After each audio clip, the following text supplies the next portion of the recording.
Alrighty, so for your next bit of work, we're going to be determining whether or not a function is continuous on an interval. So the first function we're going to be looking at here is 1 over x minus 2 on the interval -1 inclusive to 1 inclusive. What these brackets mean is basically it's an ordered pair that includes the value on the left and right. So a different one would be say -1 comma 1 like this, where this is just a regular parenthesis, so it does not include -1, but it includes 1. So all we have to do is plug in values for this and see if it is a real number. So that's pretty simple. The only way for this to be a real number or an imaginary number is if it were 1 over 0. So all we have to do is find when the bottom will be equal to 0. And we can see that our bottom is x minus 2. Therefore, we have to find when x minus 2 equals 0. And if we add 2 to both sides, then we can see that x is equal to 0, or that the function is equal, or sorry, the bottom is equal to 0 when x is 2. And is there 2 on the interval -1 to 1? The answer is no. Therefore, 1 over x squared is continuous. 1 over continuous on the interval -1 to 1. The next one is 1 over the square root of 2x minus 5. Alrighty, on the interval 3 to 4 inclusive. Now this is just the same thing. Find when the bottom is equal to 0. That is when the square root of 0, when it's the square root of 0, so all we have to do is find when 2x minus 5 equals 0. Add 5 to both sides to get 2x equals 5. Divide both sides by 2 to get x equals 5 halves, or 2.5. Now 2.5 is less than our lowest bound of 3. Therefore, this function is continuous on the interval 3 to 4. And just, if you plug in 2.5, you'll get 1 over the square root of 0, which is equal to 1 over 0, which does not exist. All right, our next question is 1 over x minus 2 on the interval 0 to 3. We can see that the bottom will equal 0, x minus 2. Yeah, it's the same one as number 1, just with a different interval, x minus 2. So we knew that x had to be 2 for this to equal 0. Therefore, since 2 is greater than our lowest bound of 0 and less than our highest bound of 3, we can tell that this function is not continuous on the interval 0 to 3. Next question is going to be x over x cubed plus 2 on the interval -2 to 2. So once again, we have to find when the bottom is equal to 0. So the bottom is going to be equal to 0. X cubed plus 2. X cubed plus 2 equals 0. At, alright, x cubed is equal to -2. That means the cube root of x is equal to the cube root of -2, and you can take this because you can cube something and get a negative because you're say you have 2 or -2, you multiply -2 by -2 by -2 should give you 8 negative. because you're multiplying a negative by a negative to get a positive, and then a positive by a negative to get a negative. Alrighty, so for this one, it's a little weird, because the cube root of -2 is going to be something like -1.2 or something like that. Something along those lines. And that is greater than our lowest bound and less than our highest bound. However, I'm going to have to plug... Actually, I think it's just not continuous. Give me a second. I'm going to look on Desmos real quick to verify if I'm right or not. So we put in x over x cubed plus 2. And yeah, okay. It is not continuous at that point. Therefore, and by the way, this is the symbol for therefore. It's 3 dots like this. So therefore, this equation is not continuous on this graph. And just so you know, this equation looks something like this. Let me do that again. Put those back.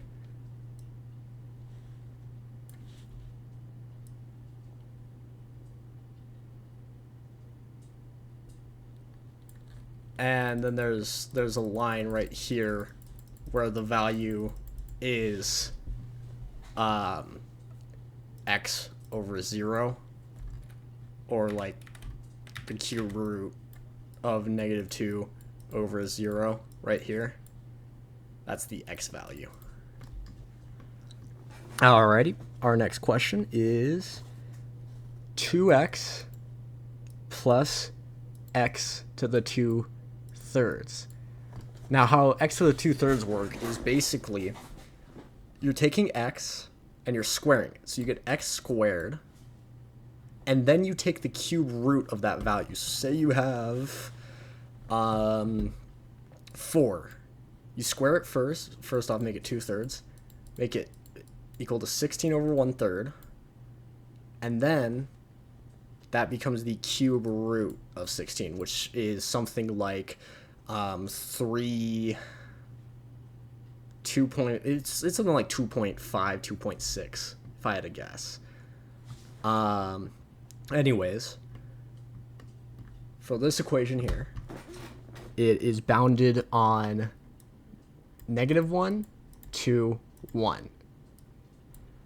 So for this equation here, there actually, I don't believe there is a value where the graph is not continuous, because you don't get something like this ever with it. I'm going to confirm this real quick.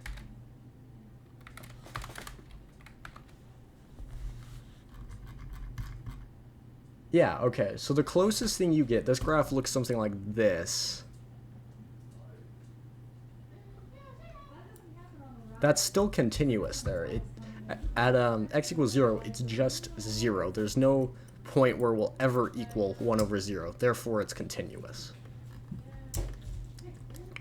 Alrighty, our next one is 2x plus x to the -1/2 on the bounded plane -1 to 1.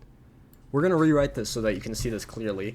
It is 2x plus 1 over x, because anything, or if you have a negative exponent, then it is 1 over that something. But yeah, still bounded on -1 to 1.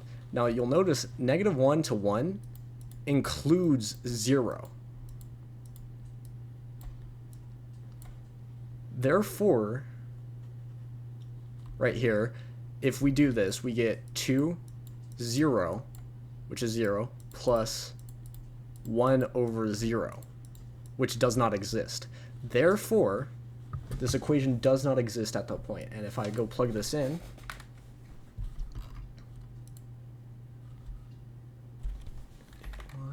let me see if I even can plug this in.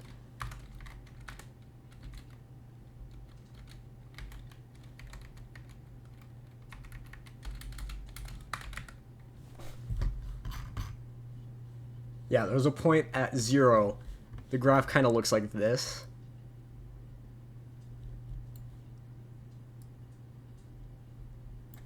Where there's a line right here at 0 where there is no graph, or where there is no point. Therefore, it is not continuous on that plane, or on that domain. Our next one, 1 over cosine x, bounded on 0 to pi, so you're going to need your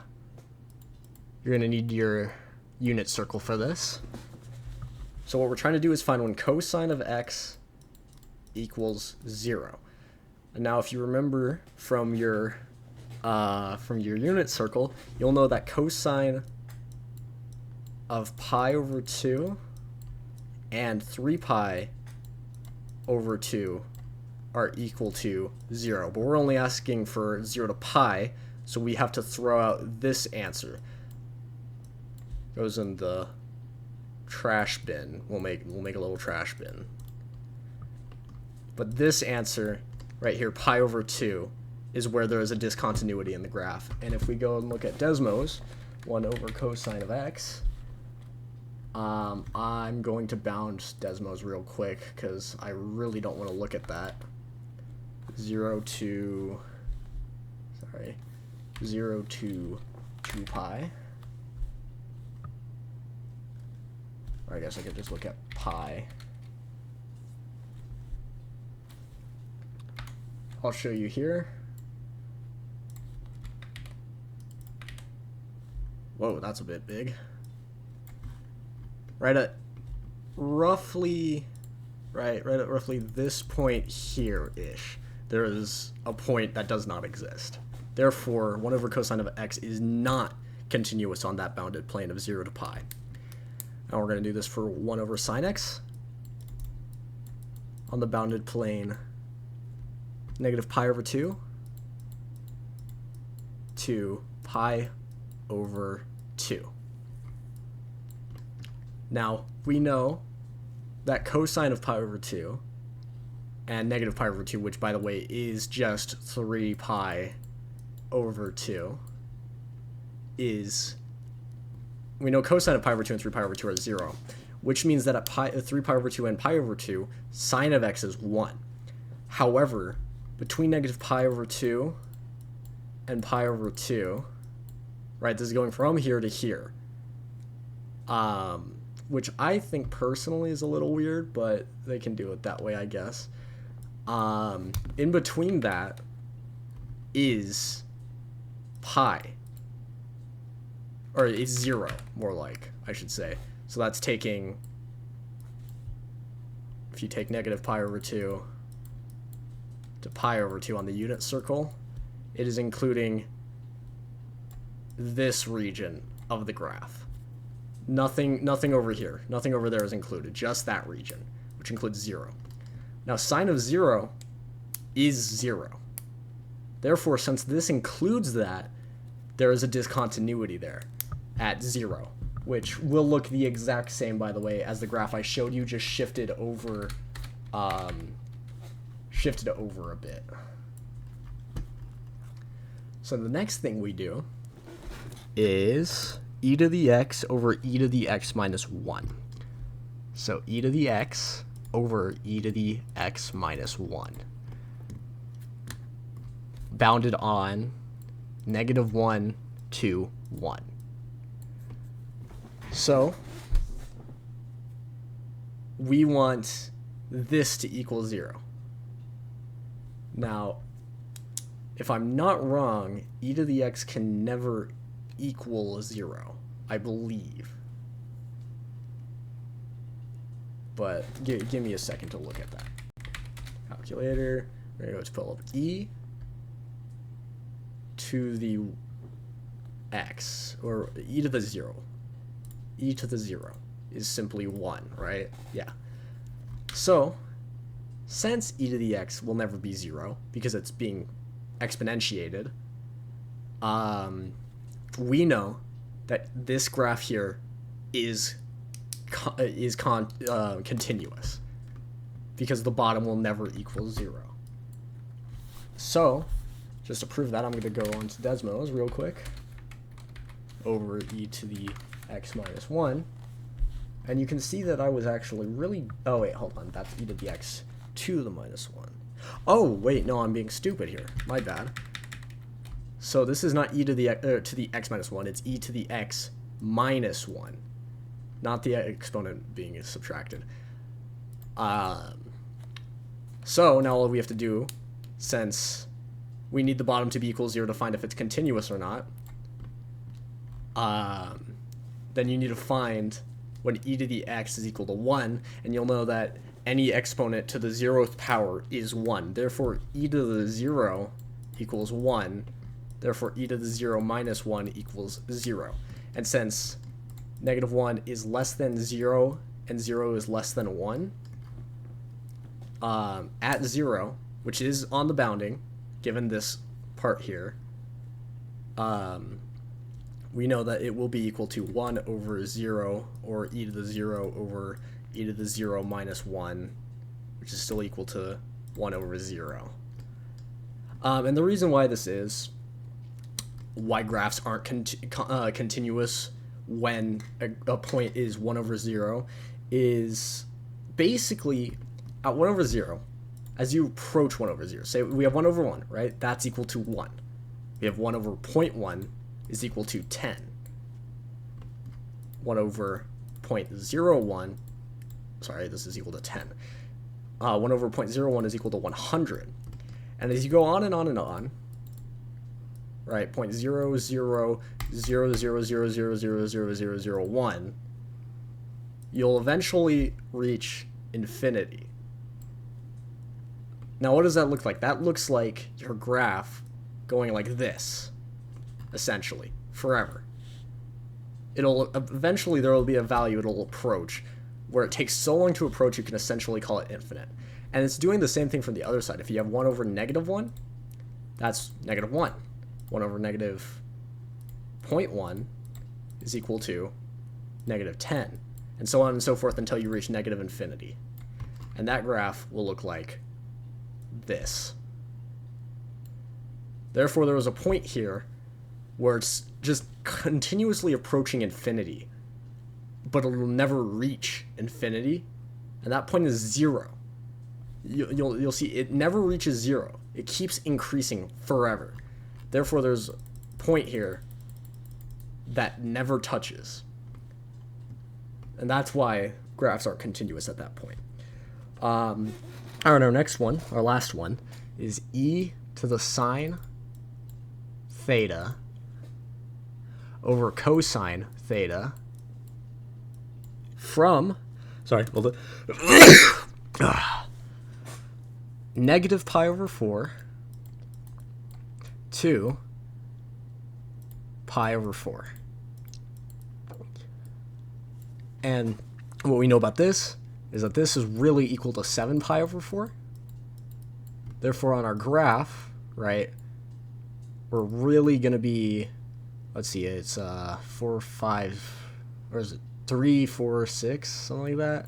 So 4 is going to be right here, and 4 is going to be right here. That means we are going to be on this part of the graph, where this is pi over 4, and this is 7 pi over 4.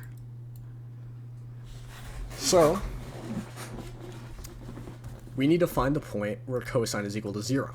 And we know that cosine is equal to 0 at 3 pi over 2, or negative 2 pi, or at negative pi over 2, and at pi over 2. And since, as you can see, pi over 2 and negative pi over 2 are not included in the region shaded and bounded by pi over 4 to 7 pi over 4, we know that this function here, e sine theta over cosine theta, is continuous on the bounds negative pi over 4 to pi over 4. So I hope you guys have a better understanding of that. Sorry about the sloppy work. It kind of just goes down and down and down, but I'll give you a brief chance. You can pause at any of these and look over them if you need to. I'll slowly go over them so that you have a chance to pause. Scroll in a bit here. And yeah, there you guys go. And tomorrow I'll have another video ready. All right.